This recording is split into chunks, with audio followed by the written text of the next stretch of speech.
This conference will now be recorded. Hi, everybody. Welcome to Orteelee's weekly weather. This is the weekly weather for January 22nd through January 29th. And we find Uranus stationing, so things are going to go forward fast and furious. This is a very big week, lots of stuff going on in the heavens. I know you're getting kind of tired of the big weeks, me too, but this is going to be one of them. So we're going to, without further ado, we will leap into the week ahead and what we can expect as part of our journey in it. Let's see if I can get the mouse to work. All right, so these are the dates available this week, the exciting ones. This is an image a friend of mine sent me from a beach out at the end of Long Island, and it kind of is evocative of the energy of the week ahead. Now, you don't know, there's a guy sitting on the beach. It's the winter. This is Montauk, the end of Long Island, the furthest sticking out part of Long Island on the water. But there's the sky, the sea, the land, and the person. And it might even be two people. Is it two people? One people? I don't know. It's like just very evocative of the energy of the week. Interesting week ahead. So we'll talk about what's coming, how to work with it, and what the theme is. So this is kind of the visual theme. And then I do that Patreon where I, give you a daily podcast of the aspects. And so today actually has 3 songs. Happy Together from the Turtles, if you remember that one. Alone Again Naturally, and Ruby Tuesday. So it's interesting. It's an interesting kind of day. And so in the interesting kind of week, because all this stuff shifts, changes, moves, goes, and our forward motion is full steam ahead, fast and furious. Not the TV show or the movie series, but fast and furious in your own life, because now all the planets are shifting and going forward. We also think we may have actually, with that Venus-Saturn conjunction, we may have actually worked out our audio issues for the podcast. My assistant Rose is down here babysitting Remo, and she brought her wonderful boyfriend, Jesus, and I think we figured out how for me to strip the audio out of the MP4 and make it an MP3, which will make the podcast people happy, because last week I brought a microphone, but it was stereo. And it's now mono because apparently the microphone's mono.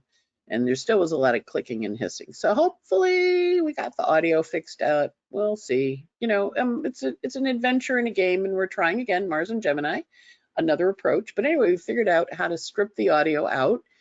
The test run sounded pretty good. So we'll try it with the live run. Not promising, we're working on it. Practice, not perfection. That's the motto of the week. Practice, not perfection.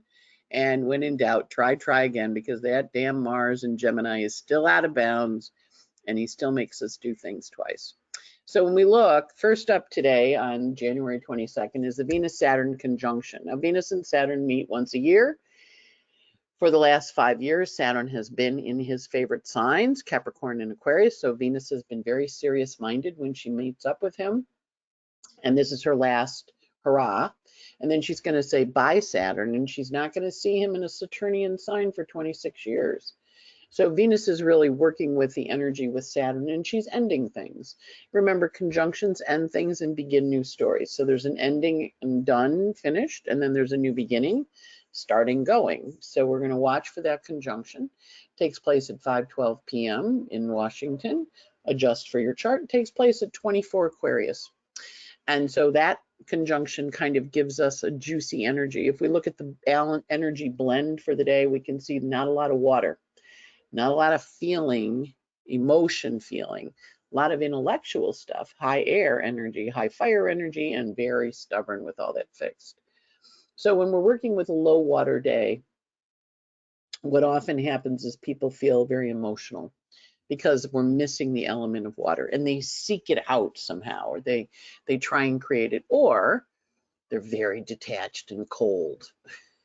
And so if you're getting into an argument with somebody today and they get really detached and a little chilly, that's that Venus-Saturn. It also, one of my favorite things with Aquarians is they have, what I jokingly refer to as the Aquarian death stare, where like they're done.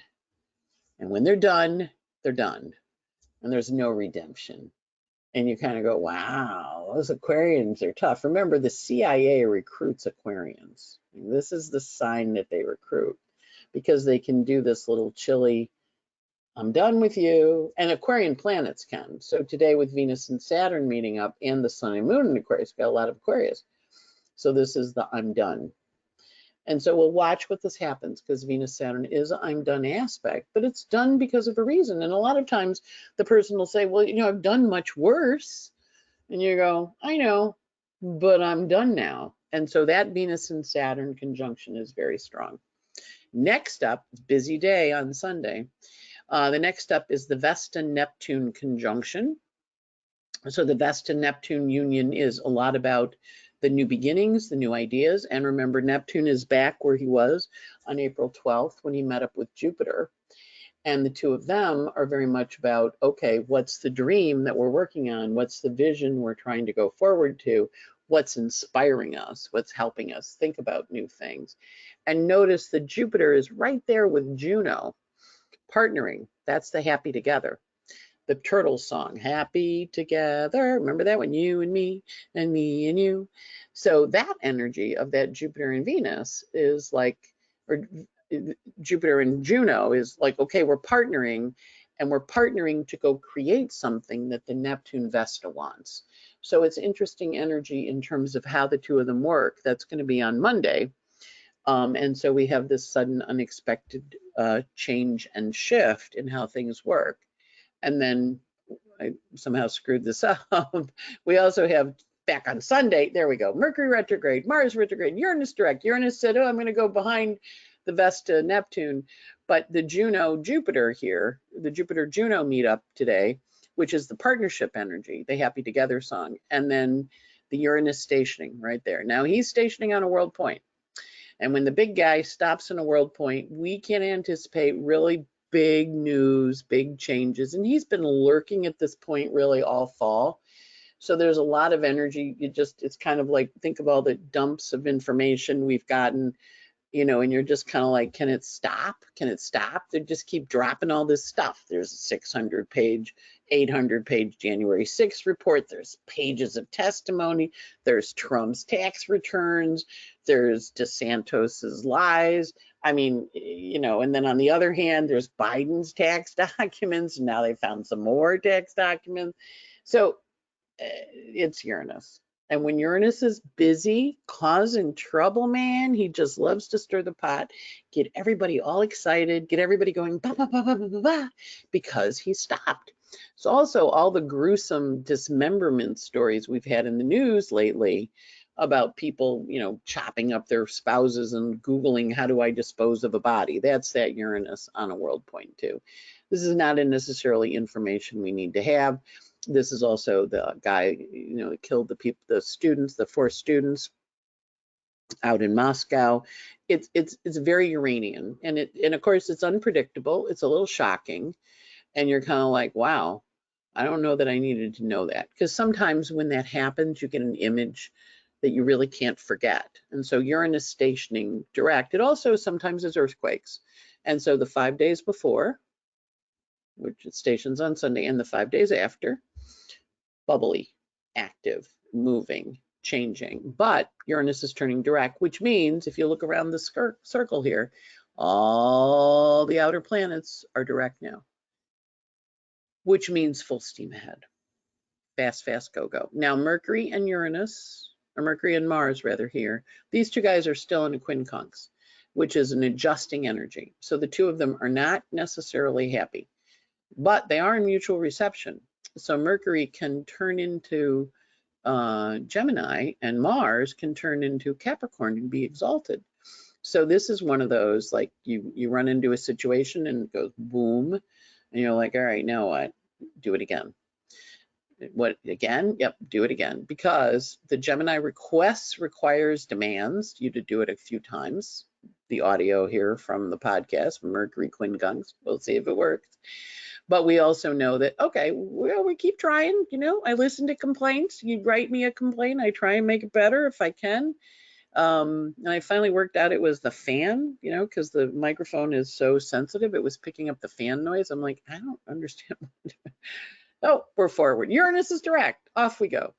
And the complaints really were the last 4 months, interestingly. So Uranus was back there when Trump was raided, beginning of August. So we're back to the beginning of August. With Mercury, we're back to the beginning of September.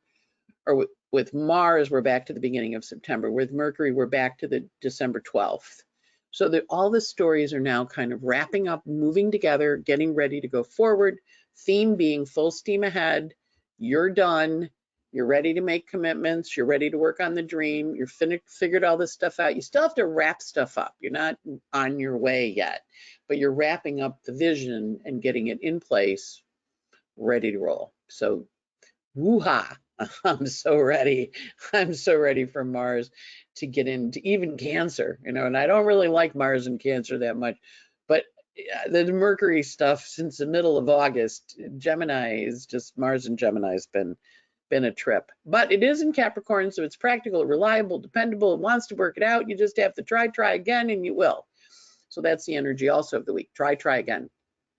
Next up, when we get to Tuesday, the sun in Aquarius is in a lovely sextile to Jupiter, who just got partnered with Juno on Sunday, right? So the two of them met up. And then remember, Juno is usually about 4 years around the cycle. So she's saying to Jupiter, ooh, ooh, ooh, let's start a new thing. Let's work together. Let's create. Let's go, go, go. And Jupiter, of course, he went into Aries last May, but he got it up to 7, and then he went backwards, and he said, I'm not really ready to go forward yet, but I'll be back in December. And he went into Aries December 21st, and he said, okay, I'm ready for the next 12 years. I'm ready. And now he's ready. Hey, better late than never, right? So Sun sextile Jupiter is a closing sextile, right? So when the sun gets to Aries and sits on him, when we get to April, we'll see an initiating energy again.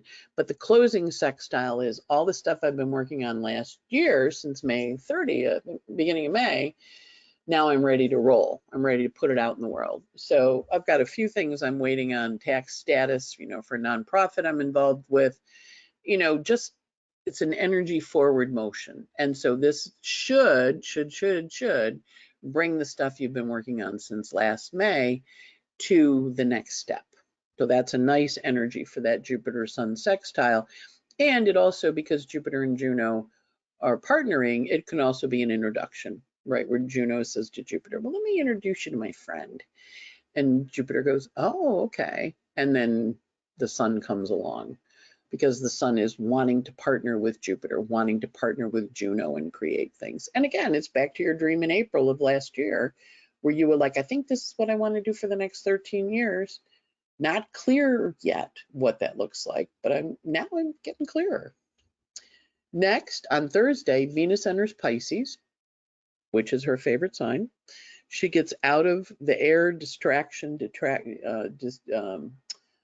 where she stands back, where she kind of guards and watches. She gets out of that detachment, that's the word I'm looking for there, and she goes into Pisces, where she's exalted.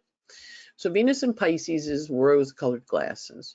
So she has an energy of seeing the world with rose-colored glasses, and what's important and why it's important. So there's a nice energy there with her kind of going, okay, this is what's really of value to me. This is what's deeply important. And we're going to watch Venus, because remember, now she's out of Aquarius, where she was ruling the North Node. She'd been ruling the North Node for the last year and a half. And she'll rule it for a year and a half. She finishes ruling it when we get to July 17th, and the nodes shift. But then she's going to rule the South Node, because the South Node's going to be in Libra. But so Venus has been ruling the node for the last year and a few months, and she's now shifting into Pisces. So she's making that stationary Uranus that just went direct, and that stationary, the North Node, they're both going to go, oh, let's go do this. Let's go do this. And then over here, we see Ceres in Libra wanting to partner, wanting to figure out how she's going to partner creatively. Now, this can also, Ceres Libra opposition, Juno Ceres opposition here, and Jupiter Ceres opposition, can sometimes be a separating energy, but more often than not, it's I have a vision and a partnership I want to work on. Because remember, Venus now is in her exaltation. So she's like, can we find a way to work together? And the planets are all kind of like, well, maybe. Because she's not so detached anymore. She's not so chilly because she's left Saturn and she's starting a new journey. So she said to Saturn on Sunday, bye-bye, big guy. Been hanging out with you for 5 years when you've been going through Capricorn. I'll meet you next year when you're in Pisces. And she'll meet him next year and Saturn will be in Pisces. But she's now going off very softly, very gently to plant new stories, plant new ideas. And if you think about February in the Northern Hemisphere, the end of February, early March, it's a dream time, still foggy and gray, but you start to get your seed catalog. My friend Lisa Biedenbach in Ohio, she always mails out her seed order, what flowers she's buying for the garden. And she gets her catalogs and it's like one of her rituals when Pisces happens, like this the ordering of the seeds. Planting, what are you going to plant? What's your vision? So Venus entering Pisces is whispering into you and saying, so what do you want to vision? Remember, she's going to come pretty quick to Neptune and all these other planets here. This is only a few weeks. And then she's into Aries and she's feisty, but right now she's in the dream state. So again, you may find when she's in the dream state that everything kind of softens. And that's going to be Thursday. She shifts on Thursday night and she just gets a little more gentle and a little more, that delicious, relaxed kind of, where you just are like, I'm a Pisces moon, so I have lots of Pisces things that I love. But you know how like when you get into bed and you snuggle in and you just kind of curl over and you go, oh, I'm in my bed under my blanket and my pillow and this just feels so good. Or when you do something, you're with a really good friend and you're just laughing and you're having a wonderful time and you're just sitting going, one of my friends, Erwin, used to say this is a millionaire's moment. A millionaire with all their money couldn't have a better moment.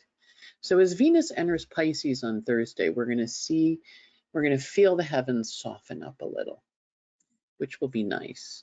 We've been a little contentious up there. Doesn't mean we're done with Mars and Gemini out of bounds, but it does mean that Venus is going, all right, I know. I've been giving you guys a hard time. I'll be a little, remember she was in Capricorn, she was in Scorpio, she was in Aquarius. Oh, she's soft. She's in Pisces, man. She's a cream puff. I have a good friend named Cream Cup, Venus in Pisces. Then we get to Friday. And we have a Mercury-Chiron Pallas Athena T-Square. Let's talk about this for a second.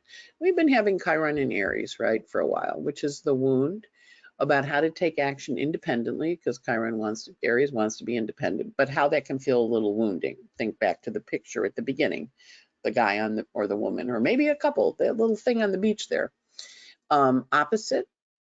So it's Chiron's here squaring Mercury, right? So Mercury's got its little story, Mercury and Capricorn. Opposite, Pallas Athena, retrograde, out of bounds. Remember, Pallas Athena's in Cancer, out of bounds. Moon's in Aries, so that makes Pallas Athena be an Arian Pallas Athena, revising the strategy. What's the strategy that we've been working with that isn't really working anymore? We need to fix it. Now, Venus is in Pisces, so she's softer than she was before. So this T-square, watch for important news in your own life and in the world. This is when you've been waiting on papers. You've been waiting. I mean, a lot of people that are going, when is my divorce coming through? When is my house closing going to happen? This is the shift, because the T-square activates it and says, go, let's go. So it's an interesting Friday day because this T-square is very active. Of course, Uranus is still on a world point. So that's a biggie because he's parked there, remember, 5 days. And then it's going to take him a while. He's got to get past 16, because with 1 degree approach, 15 of Taurus. And when he gets to 16, he's off the world point. So we're still dealing with him on the world point, stirring the pot, bringing up things that are changing, pointing out, yes, the world's a little bit broken right now, just a little bit broken. But if you know it's a little bit broken, you don't take it personally. You just go, the world's a little broken. I can work with this. because if I work with it, then it'll be okay. And that's the vision. And remember, this is happening on Venus's day. It's like you may find out something's broken and you have to fix it. And that's okay. And with Mars and Gemini, you probably have to fix it twice because Mars just doesn't let you do it once and get it. He's like, no. So, I mean, when I was looking at the thing to make the audio better, Mercury retrograde, right? Tried this, tried that, and a bunch of other things. And I was just like, I just want the sound to be right. And then I'm like, why do I care what the sound is like? Do I care? And then the other part goes, yes, you care. You keep getting emails from people complaining about the sound. And then I go, but I don't really want to care about the sound. You have to care about the sound, and you have to put out a good quality product. The dialogue, right? So this is the day of the dialogue. And remember, they're going to have different visions of what they want. That's going to be a little difficult, but Venus is in Pisces past Saturn. She goes, can't we all get along? And we can, as long as we're really focusing. But we also see the moon is in Aries on a world point. So it's a contentious moment, but there is an opportunity to look at it in a different way. So hopefully that Friday isn't too crazy for you. Probably will be a little crazy. And then Saturday, Saturn, or the sun, squares the nodes of fate, which it does twice a year. And so in this case, it is an Aquarian square in its detriment. So not as much fun as last summer when the sun squared the nodes of fate in Leo, but it does invite us to look at things in a different way and to think about things, think about our choices and our options. Remember, Venus has softened up that north node. And it also softened up the Uranus and Taurus when she went into Pisces. And it often also softened up the moon in Taurus here, because they all answer to the Venus. So Venus is softening things. And so as the sun comes along to square the nodes, he may find that, oh, that's a little softer. I can go through there. I can move that energy. I can shift it. So we'll watch for that. But we do notice that Mars is on the world point, or not on the world point, but on the midheaven in the chart cast for DC. And we do have Uranus on a world point. So we're going to play this one a little bit loose and just see what it brings up. It's going to bring up a choice that you have to make. That's always helpful because it's a square. But it might be a choice that you can go, well, I need a little more information to be able to do that properly because, whoops. There's a moth over here. Remo is hunting a moth. I know, that's quite a little fun bug there. Wow. The killer instinct in my cat. I just started talking about the Mars and Gemini. Remo has a Mars and Gemini. He's been very frisky lately. All right. But anyway, so this energy is very fierce. And clearly, Remo is demonstrating it may be a killer energy. He's trying to kill him off, right? You get it? No, you didn't get it yet. It's crawling on the floor. He's got one of my friends, Ian Dunford, we grew up upstate, right? So up there, the cats know how to kill things because they get to go out and kill things. And Remo, of course, is a city cat. And at one point, I had a mouse. And he watched the mouse. He didn't like kill the mouse. He was very fascinated with the mouse. But I'm like you're gonna kill it? Like this mouse is on the floor. Go kill the mouse. And he was like, no, I'm kind of interested in it. I'm not sure I want to kill it. And my friend goes, he's a city cat, not a country cat.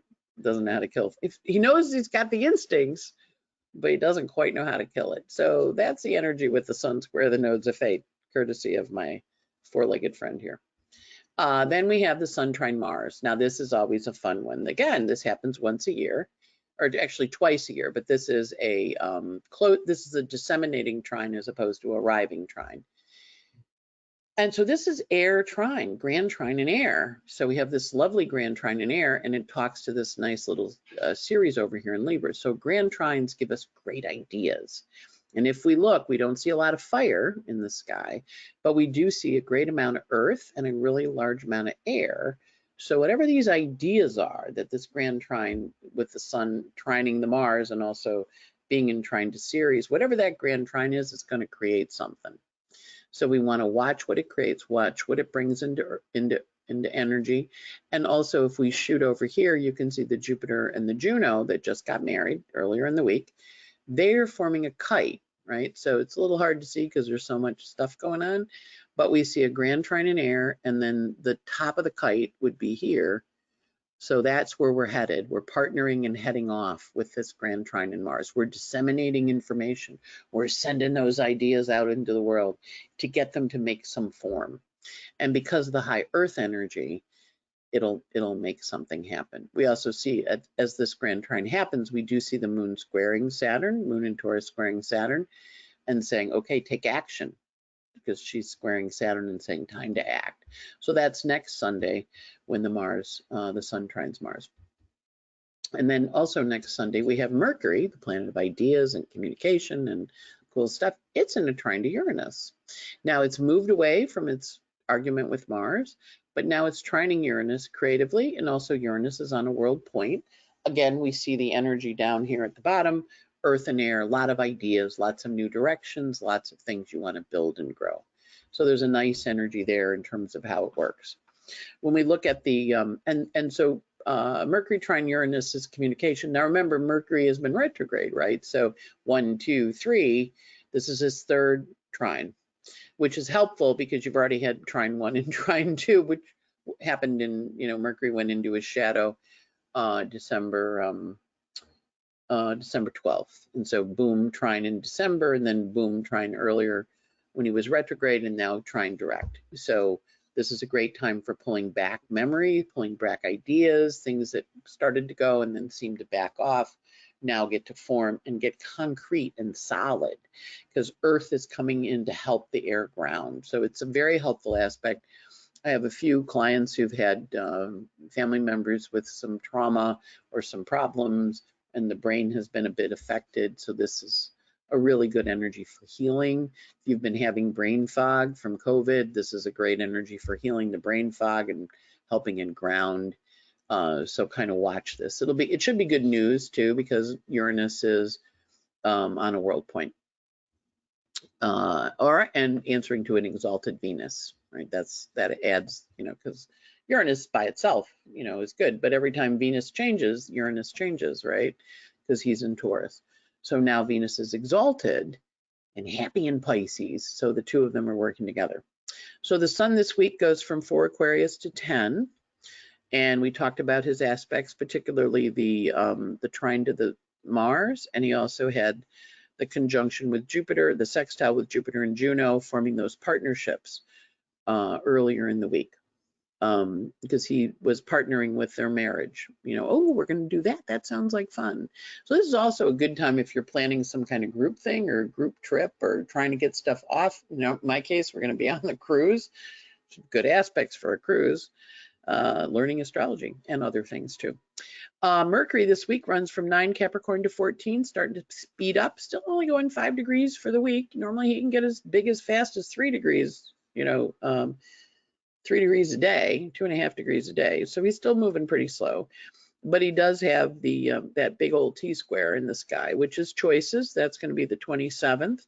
And then he has trine to Uranus, which is a breakthrough. He also has important connections on the 22nd, who you meet when he trines the nodes.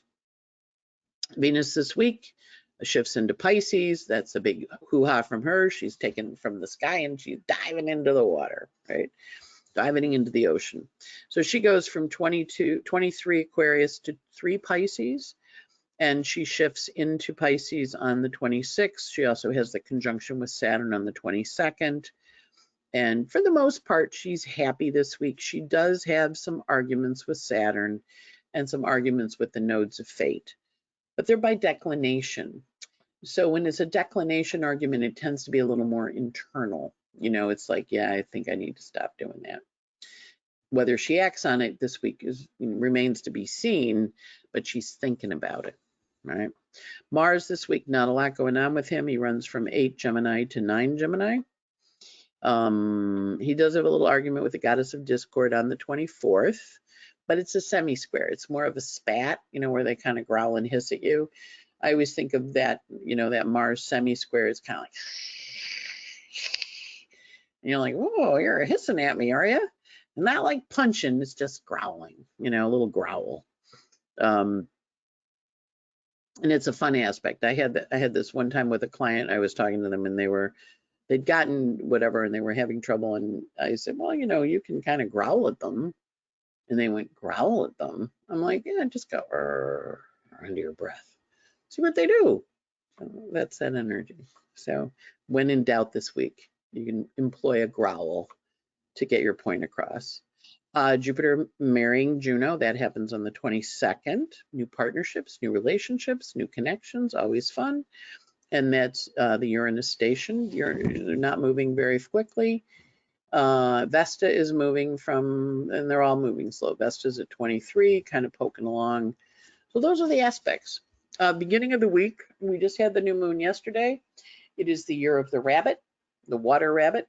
Water rabbit, last time this happened was 1963, was the last water rabbit year. They happen every 12 years. So there've been the other elements. But this is the Chinese calendar correlates to Jupiter.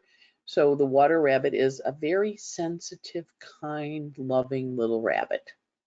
And fertile and fast and frisky. Think about rabbits. So they just create their little bunnies, you know, it's Easter, it's the Easter bunny, right? And they're cuddly. Think thumper.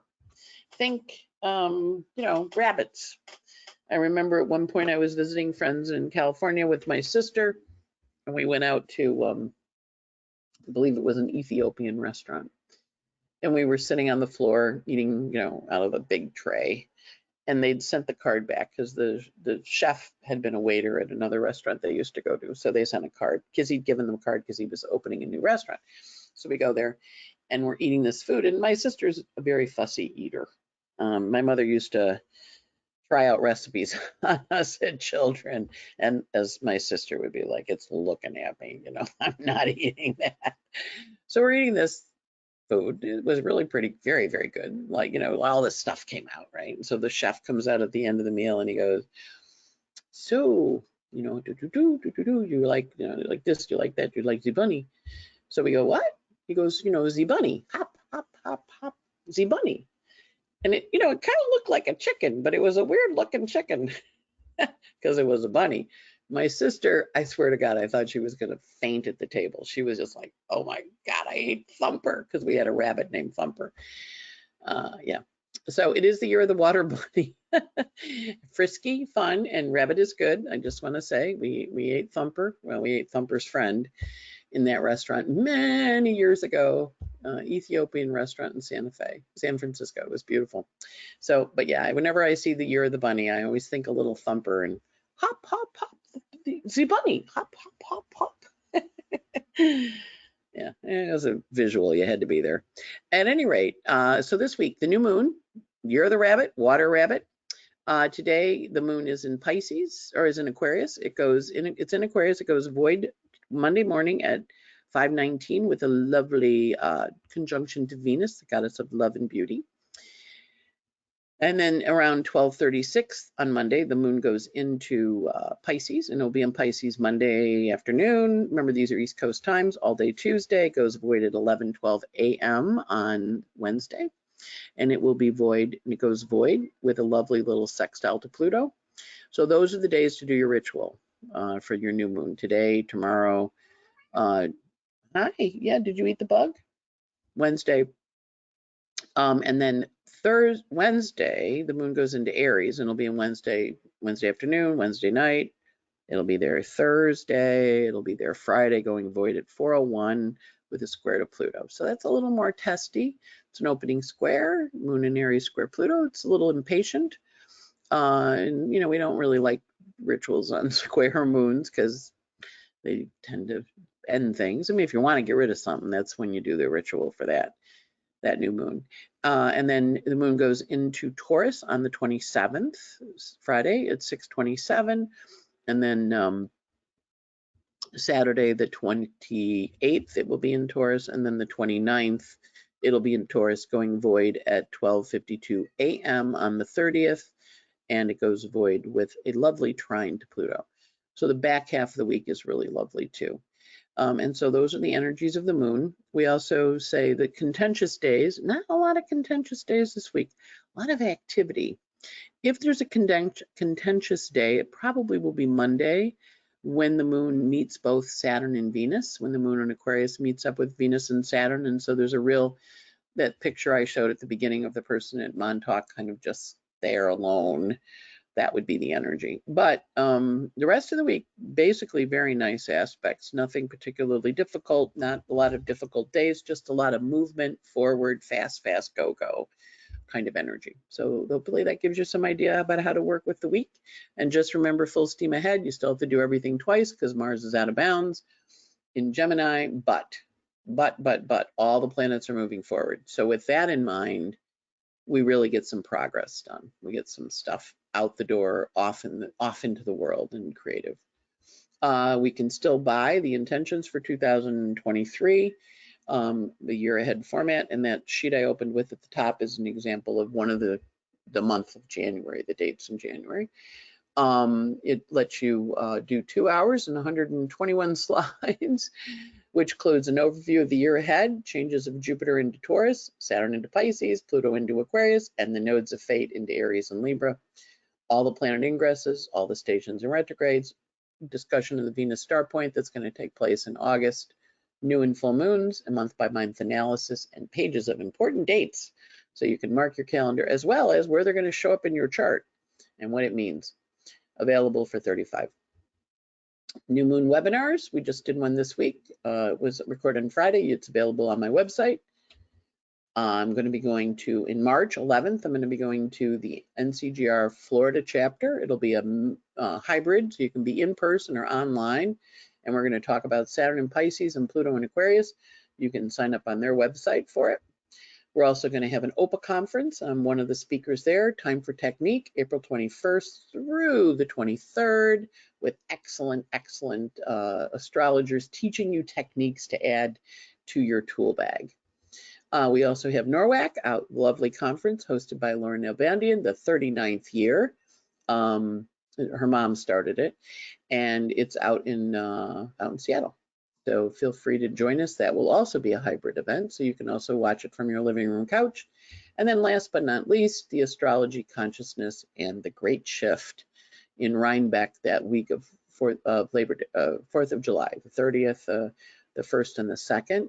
So it ends on Sunday, starts on Friday, with excellent astrologers. Lynn Bell from France, Rick Levine, who you know. If you don't, you should.